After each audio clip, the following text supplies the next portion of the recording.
Hey guys, in this video we're going to take a look at how you can add or remove Smart Invert on the iPhone 15 series.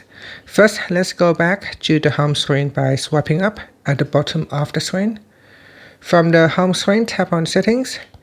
Now in the Settings page, we scroll down and in here, tap on Accessibility. Next, we scroll down to the bottom and tap on Accessibility Shortcut. After that, scroll down.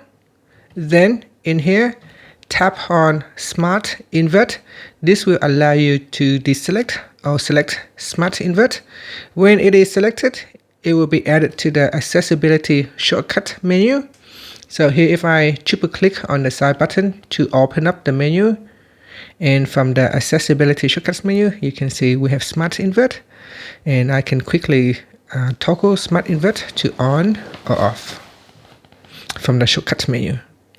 Now, if you want to remove this menu item, just deselect Smart Invert, and it will be removed from your Accessibility Shortcuts menu. And that's it. Finally, you can swipe up to go back to the home screen.